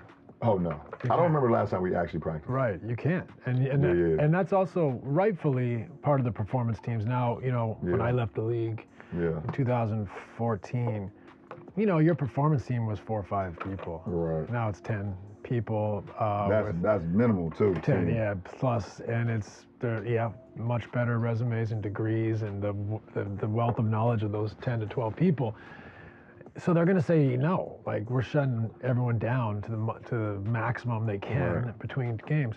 Whereas when you had 2 days off, you can come back in. We might play a 10-minute scrimmage. You know, get your legs going, work on something. So there is a give and a take in this. I wonder if the middle ground is, and I'd love to hear your take on this, is start camp even 10 days earlier and just take back-to-backs out, right? If we're going to take them, just limit them, can we start? Because, you know, like in our sport, if you make the playoff, if you win the championship, you get July, August, September, you get over 3 months off, which is big compared to a lot of sports. If you don't make the playoffs, you get 5 months off. 5 months off. So what's another 10 days, or whatever, I'm making it up, 10 days, might be 2 weeks, might be a week, and take out back-to-backs completely. Because right now we're kind of in that middle ground. We still have back-to-backs, but we, you know, almost never have 2 days off, or much less regularly. Yeah, and we're still having back-to-backs, you know, and it's less, and we still have a lot of our guys still getting injured too. So like, what we're trying to figure out, what is it, you know? And I don't know how guys a feel about, starting 10 days earlier. Right. But if it does take out back-to-backs, I think a lot of guys kind of chirp on back-to-backs and never. I think the majority you would say throughout your career and my career that people get a little annoyed at how many back-to-backs can be in a season. So if there isn't any back-to-backs and then we're able to get maybe 2 days in between games, how does it affect, does it affect our game? Does it affect our players in a good way or a bad way? That's a good thought. I don't know. I don't have the answer to that for me, obviously the game is so much different now and you have to kind of adjust to the game now. But I looked at back-to-backs and 4 and 5 nights as a mental warfare. 100%. If you looked on the schedule and you played Monday, Tuesday, Thursday, Friday, and you only had Wednesday off, you're like, okay, if I can just push myself through this, then once the postseason starts, you get to the postseason, you're not playing back-to-backs. Right. I know the games are a little bit more grueling and the games are a little bit more, mentally, draining. But if I can, play 4 and 5 nights. Again, the 4 games and 5 nights took place in an era where the game was much slower. It wasn't all this fast-paced up and down 5-out offense. So in this current era, to have 4 games and 5 nights with just way more possessions and guys going up and down the court, I'm not too sure how that's going to work. Again, this has been way too many changes by the NBA in a short amount of time. If I can, play 4 and 5 nights, I remember after the lockout and after 2010 or 2011, the lockout happened, there were times where we had to play back-to-backs. Right. I remember playing 3 games in a row, when I was in Miami. So it's a hard thing to know what the right thing to do. The game is changing, right? Like we do have to. There's more miles covered, more XLD cells. That's the one thing. The game has definitely changed. More closeout, like everything you got to do. That the wear and tear on the body is different. It's way different. I do think though, like the science. I always lead with science, so I appreciate all our sports scientists and everything. But I do think like science is a consensus, kind of in a way. Like whereas our league is so random with the travel. Like I felt the same way as you. I think I felt the challenge of a back-to-back. I felt 4 and 5 nights got to show up on the 4th night, like as a leader of your team. But I do wonder, like, I feel like, is it because the game's different, or did we build more resilient athletes without, unintentionally, because there was a more grueling element, and the game wasn't as fast, but the schedule was more grueling. Yeah, I mean.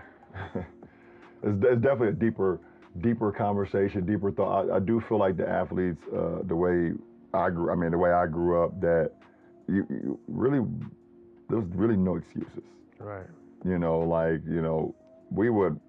I mean, listen. When I was growing, we practiced on every holiday. We didn't have no holidays off. We played in all the games we had. We practiced every day. Damn, LeBron, that's a far cry from today's players. Damian Lillard has been on record stating that the young guys that came into the team when he was in Portland was asking for their load management days. Shit is crazy how times have changed. We played in all the games we had. We practiced every day. We practiced every day, and our coach always said if we practice hard in practice, we go at it. And obviously, this is high school. You can run for miles and miles and miles. But it's also a mindset too. Like the games are going to be so much easier. Like if we could come here and execute and do the things at a high level in practice, then once the games come, it'll be a lot easier. I don't know. I think it goes back to like the first conversation that we started off today. Is like the difference between being on your phone all the time and actually going out and having social conversations and being social. Practicing and not practicing. Obviously, we got these. I walked in the training room the other day after a game, and I have to like really, really like be sore or whatever, but I rarely go into the training room and get like a leg flush after a game. I think we played like a lot of games, and I went in there after the game just get like a 20-minute flush before I started my ice and treatment and whatever. There's a lot of people in there. Listen, I was a little overwhelmed. You said that nicely. There's a fucking ton of people in there, man. It was like 5 guys. Yeah. There was 5 guys on the team. There was like 25 people in the training room. Right. Like Like we need 7 to doctors. redesign our buildings. Yeah, it's like 7 doctors, 7 or 8 doctors. Yeah. 10 medical team Right. staff, 4 or 5 massage therapists. Like it was like 25. I was like, oh man, and it was loud too. Right. Like I was like, I need my headphones. It's like a clinic. Yeah, it was like a clinic. Like I was walking into like the emergency at like Right. UCLA. Yeah, right. The pit. Yeah, it was crazy.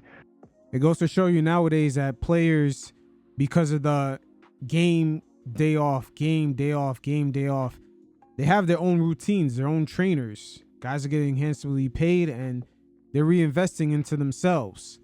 LeBron James has had a great impact on the NBA. A lot of players have learned how to move from him. It goes to show you how the routines of these players day in, day out make a huge difference.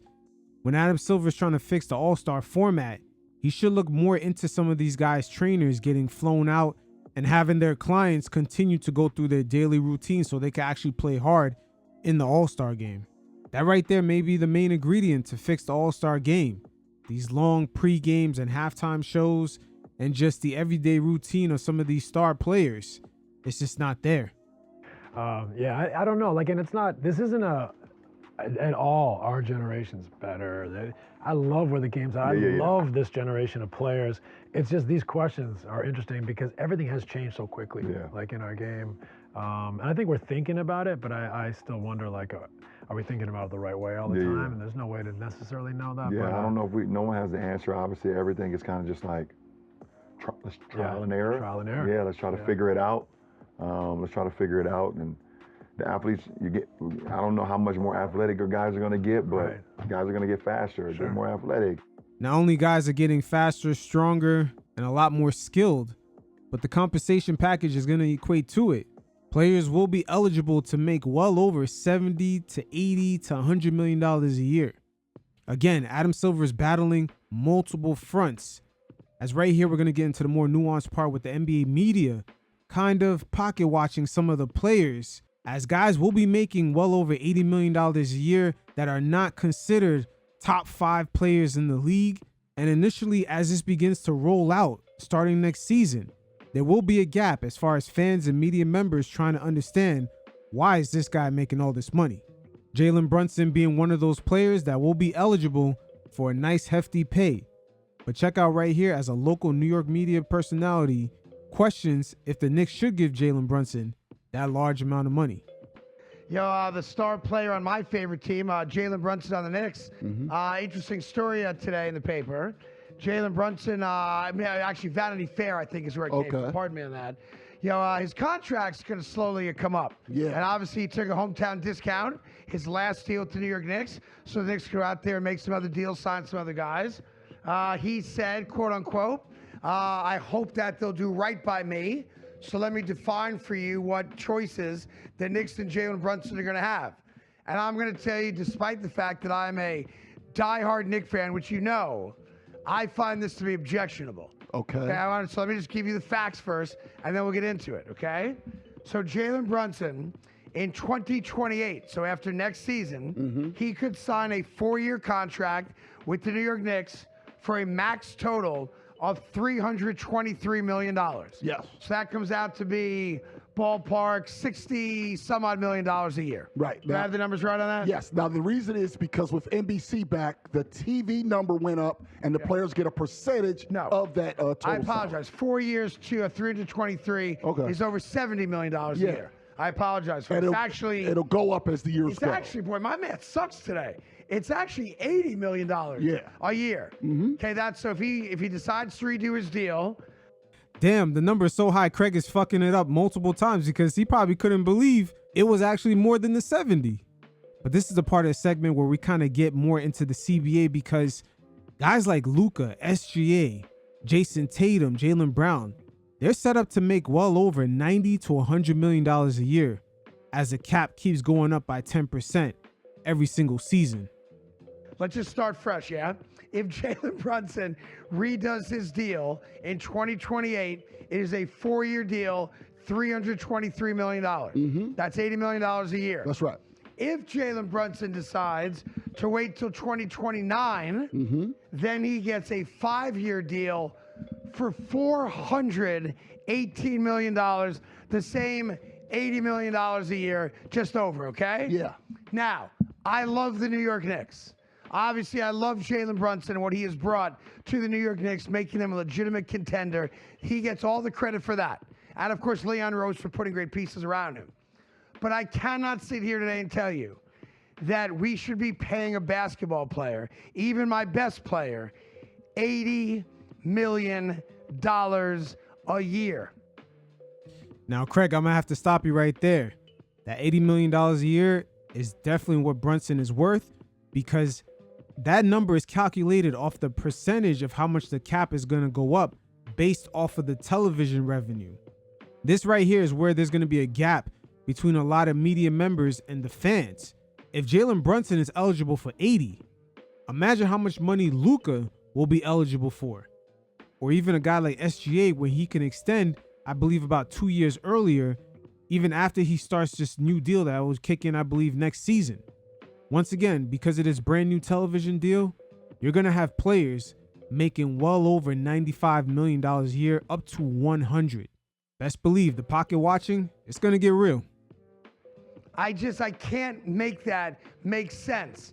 And I'm not saying he hasn't earned it. I'm not saying based on the current landscape and the finances of basketball that if other guys are going to get those kinds of contracts, then yes, Jaylen Brunson deserves that type of contract because his peers are getting those types of contracts. But if you try to figure out, as we've all done through the NBA All-Star break, how do we make basketball better? How do we, quote-unquote, fix basketball? I have to tell you this. As a diehard fan of basketball, as a guy that was referred to as a basketball aficionado by the great Joe Dumars. Mediocre Joe Dumars. Okay, the great Joe Dumars. Mediocre Joe Dumars. I can't defend, giving Jaylen Brunson 5 years, $418 million. I can't. Now, I'd rather have him than not have him. I'm not trading him, obviously. And I know the Knicks are going to give him that deal unless he goes for the earlier deal, which is 4 years, $323, still $80 million a year. Yeah. My mind doesn't work. Now, with him saying that his mind doesn't work, Adam Silver is going to have to battle another perception that the league is nothing but guys chucking up threes and they're making well over $80 million a year. And also the narrative of them just not caring during the regular season. This is why the league implemented that 65-game rule, because they don't want fans to have any animosity towards players knowing that they're resting games where they could really play and they're earning well over $80 million a year. Some of them, matter of fact, might be earning almost $1 million a game. Can't wrap my head around giving a basketball player $80 million a year. And I want to be clear about this because I know it's going to happen. The haters are going to come out. Based on the current landscape, Jaylen Brunson deserves every penny of either one of those two deals. Yeah. He has earned it. He deserves it. But we're being crazy, folks. We're being crazy if we're now going to pay our basketball players $80 million a year and then encourage them. Now, Jaylen does not take advantage of this, so it's a little bit different. Encourage them to take 18 games off every single year and only play 65 games. I'm sorry. It is a problem with the sport. The finances of the sport are broken. No, Craig, they are not broken. The league is eating really good based off of Amazon and NBC's bid.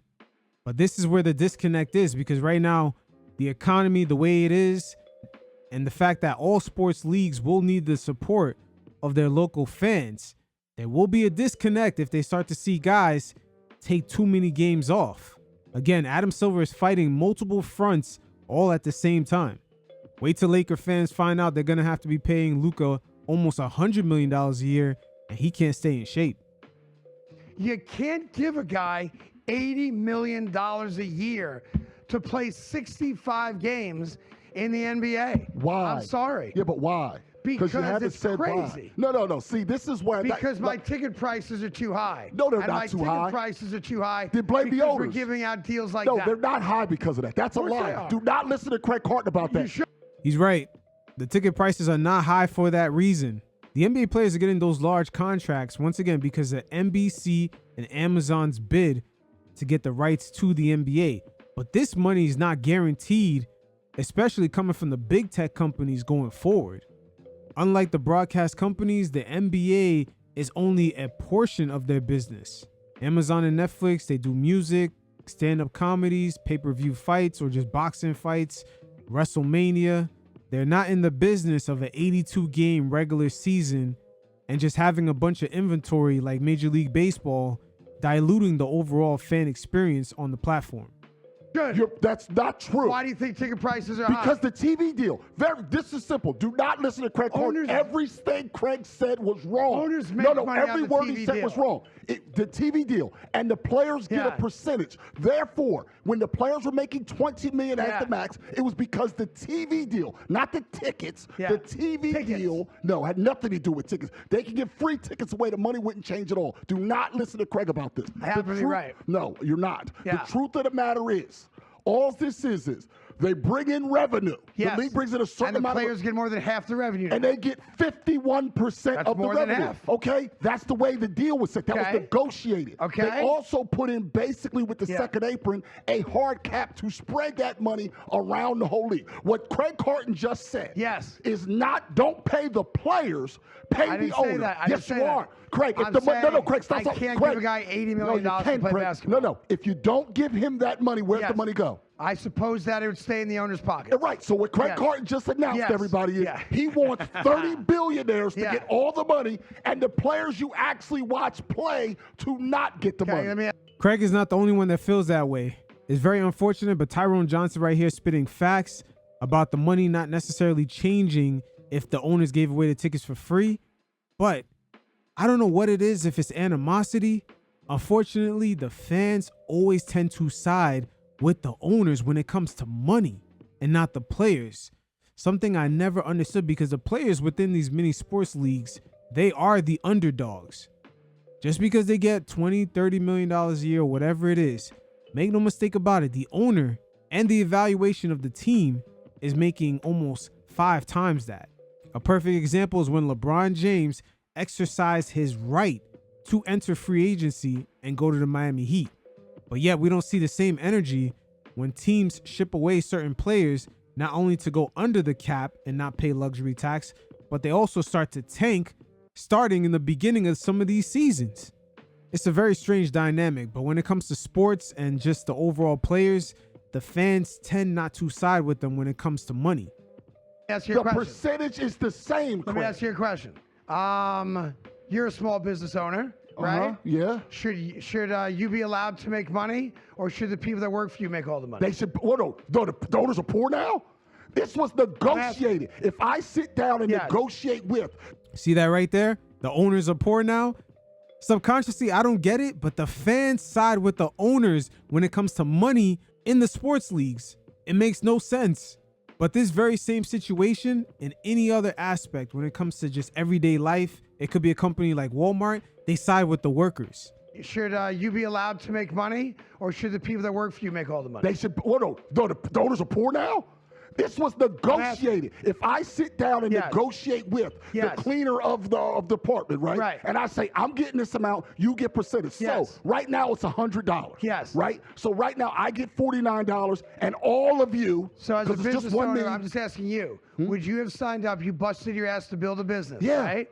Would you have signed up to give your employees more money than you get? Yes. So in this You probably scenario, wouldn't. I absolutely 'Cause would it's for bad this business reason. to No, do it's that. not bad business. If I get $49 and 15 people split $51, so then it becomes $1 million. Okay. And it's 4.9. That's what you're saying doesn't make sense. I don't think any player should get $80 million a year. Yeah.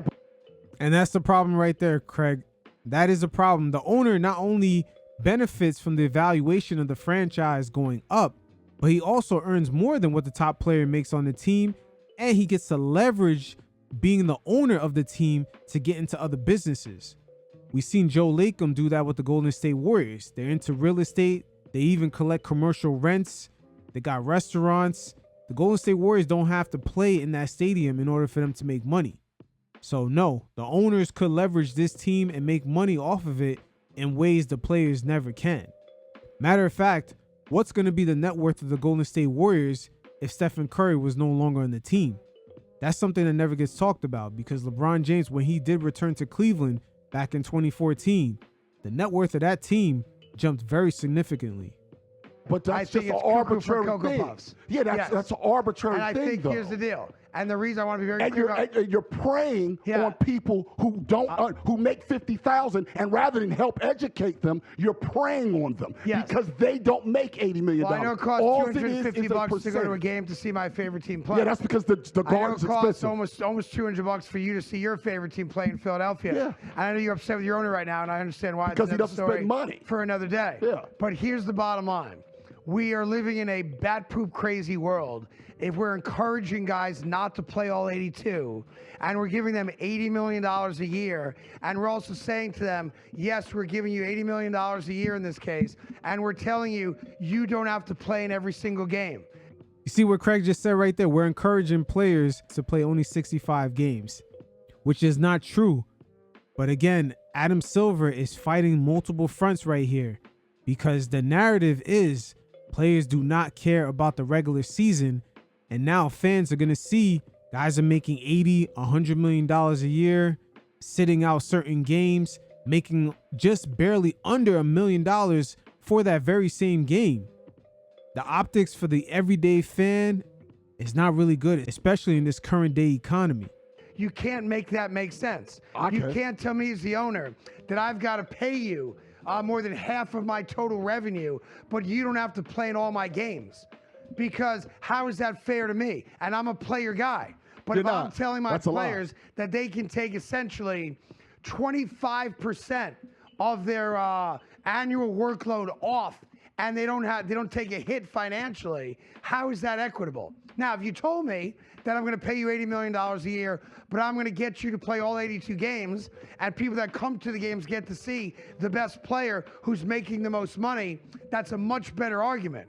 But players that are making 50, 60, 70, now $80 million a year also don't have the respect of the owner or the fans to show up and play all 82 games. Respect to the owner? Make that make sense. Why the hell do I give a damn about the respect of an owner? He's putting money in your pocket. Man, That's that why. owner, all these current owners, all these guys that were given money by their pappies, Not get all the of them. hell out of here. All of them right Mike now. Cuban Get didn't out of inherit here. any money. Okay, he's not an owner anymore. Okay, well, he's not an owner anymore. He's about to buy back he's in. not an owner anymore. He's about to buy back also, in. the 50, it's 50-50 split, by the way, with it can go to 51% depending on spending. So I'm asking you a question. Yeah. Don't you think it's appropriate for me as the owner to say to you, the player, I'm happy to give you the money, but you actually have to play?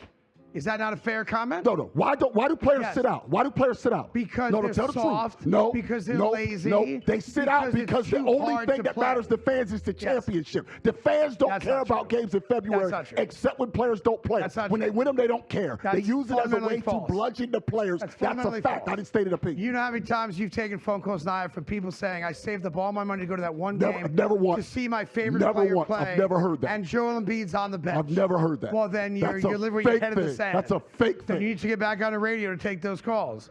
We can take them here if you want, but that's shameful of you. Right there, you're hearing multiple narratives that Adam Silver does have to fight. The financials of the league have become very complicated with the second apron and just the overall rules.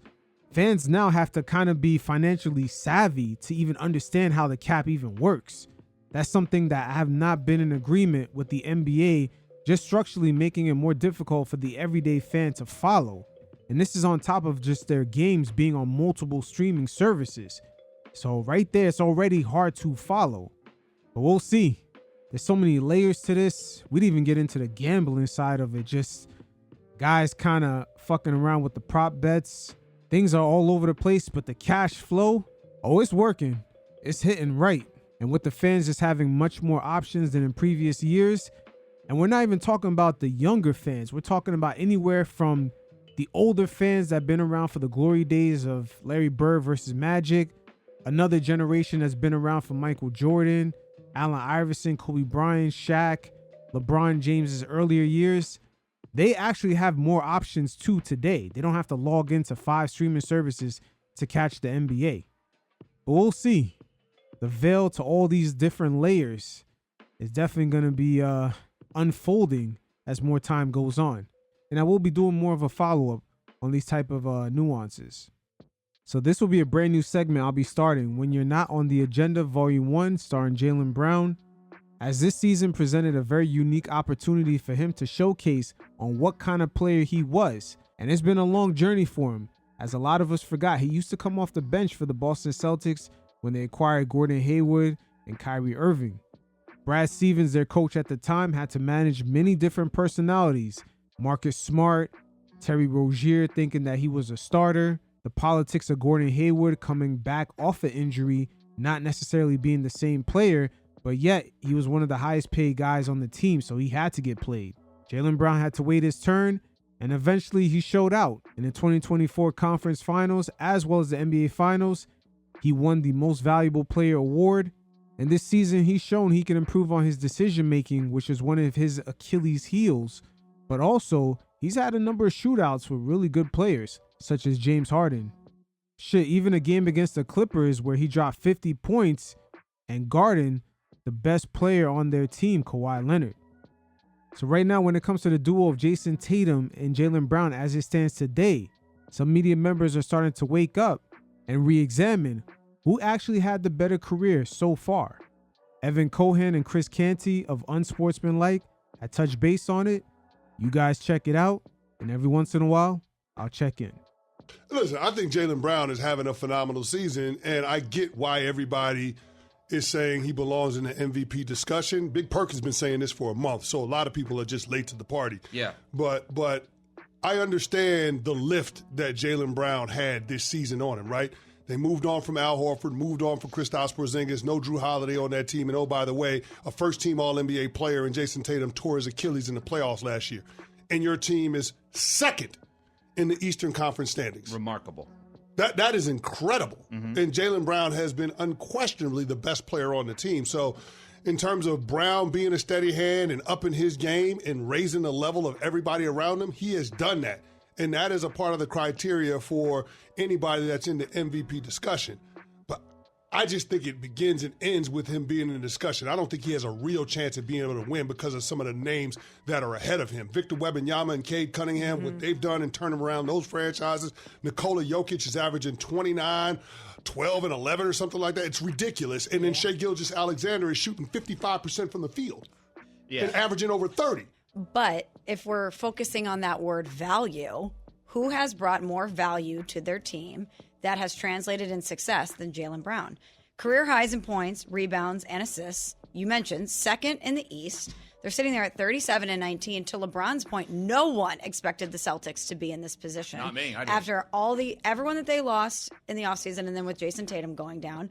And Jaylen Brown is the catalyst for all that. So if we're focusing on value, he's got such a case to be made. Non-financial, because that's what Cece was saying about the value with LeBron and why he may be upset about that. But non-financial value. Basketball value. Right. I'm going to tell you something, and you're not going to like this, Smalls. Don't you dare. If Jaylen Brown wins MVP, his career is clearly better than Jason Tatum's. Jason Tatum may be a better player. Jaylen Brown's career is better than Jason Tatum's if he wins MVP. Now, not so fast right there, because I would say, first of all, they both bring different things to the Boston Celtics. Jaylen Brown, of course, is the better defender. Jason Tatum is the better decision maker, and that's something that the Boston Celtics truly need. The NBA media, you can go way far back down the historical Rolodex. They've always pinned co-stars against each other. And from the moment these two were partnered up, that has always been the case. They did it to Ben Simmons and Joel Embiid, Kobe to Shaq. It goes on and on. But the only issue here is that for a long time, they kind of just completely downplayed Jaylen Brown for even being on the same level as Tatum. Fast forward to this season, because of the opportunity that was presented with Tatum being out, we're seeing these two almost perform at the same level. I would say Jason Tatum, in order for him to be on the same level as SGA, Luka, and Jokic, it's a much further climb versus Jaylen Brown being on the same level as Jason Tatum. I touched base on that in the beginning of the season on my NBA hierarchy segment. I'll link in the description below. But the Celtics are in good company. The duo of Jason Tatum and Jaylen Brown, if they continue from where they left off, they could end their careers as one of the greatest duos of all time. Make no mistake about that. If Jaylen Brown wins MVP, his career is clearly better than Jason Tatum's. Jason Tatum may be a better player. Jaylen Brown's career is better than Jason Tatum's if he wins MVP. He will have a Finals MVP and an overall MVP. Jason Tatum has neither of those two.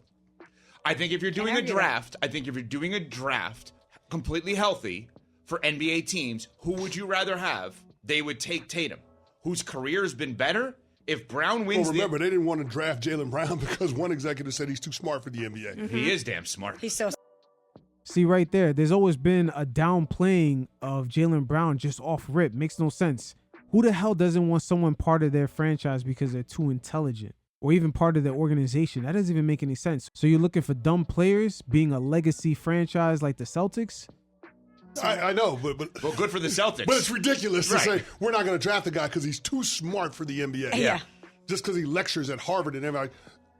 It's ridiculous. Has his career, if he wins the MVP, is his career better than Jason Tatum's? Tatum is more first-team All-NBA. If you're an MVP and a Finals MVP, you got a ring. Yes. Olympics? Olympics what? I forget. Jaylen Brown didn't make that Olympics team. No, but there was a lot of was there brand endorsement deal there was a lot of weird things going on with that. And it's also been weird this season that he didn't win Player of the Month. I believe it was for December. Jaylen Brown very subtly said the athletic wear brands had something to do with it. They have a big influence on who wins that award. Matter of fact, I also linked that segment in the description below because he revealed a lot more politics that's going on around the league, especially when it comes to his name being involved in certain things. So it's not like Tatum was dominating in the Olympics, was he? Still was there. Still got the medal. Yeah. I mean, I would say, so then, all right, you want me to be more specific? I will. If Jaylen Brown wins the MVP, it is clear his NBA career has been better than that of Jason Tatum. Their resume is better. Undoubtedly. I can't argue that. Yeah. And I think that Jaylen Brown being an MVP discussion is unreal, considering many people thought that this was a gap year and somewhat of a tank year for the Celtics. And that's another thing right there. It's amazing how the Celtics just off rip, knowing that it was a possibility for Tatum to come back, for them to completely bail on this team. Now, of course, Drew Holiday and Porzingis, they sort of aged out in that playoff series against the Knicks. They showed that their time was up. And it's smart of the Celtics to move off of them quick. But the fact that they didn't replenish any notable players, we got to wonder if the shoe was on the other foot and Jaylen Brown would be out for most of the season. Would they have done the same if Tatum was left alone to carry the load? Like I said, there's been a downplaying of Jaylen Brown since he arrived with the Celtics. Remember, he used to come off the bench. Jaylen Brown being an MVP discussion is unreal, considering many people thought that this was a gap year and somewhat of a tank year for the Celtics, and they potentially could be an Eastern Conference finalist. It's not off the realm of possibility. It's not. And they said, what's the most interesting storyline the rest of the regular season in the NBA? I said, it's Tatum, right? It has to be Tatum. Does he come back? And if he comes back, then what happens here with this Celtics team? And could, in a gap year, they actually make a run to the NBA Finals? That would be remarkable. I mean, what's going on in Cleveland is pretty good, too. Yep. LeBron caping for Jaylen Brown to win MVP, all while telling you why retroactively he should have won MVPs and while holding lip reading against Jaylen Brown. Only LeBron could give us that much juice in 20 seconds. But Jaylen Brown this season, he has been left with no resort but to just give himself praise and kind of just let the NBA ecosystem, the NBA zeitgeist know that he is one of them, especially being one of the best two-way players this season. Just come out and play play basketball. At the end of the day, it's a long season. We still got 28, 27 games left, however many games. So, just come with the same mentality as I have from day one. Don't let the praise or the warmth or the criticism make or break you. Just come out and be Jaylen Brown, who I am. I feel like I'm the best two-way player in the world. I play both ends of the court, night to night. I'm available, which is hard to do. I'm a leader. I help lead my team, empower my team to come out and play confidently, stuff that doesn't always show up on the analytics. And I'm a winner. I come out and try to win every single night. So I'm grateful.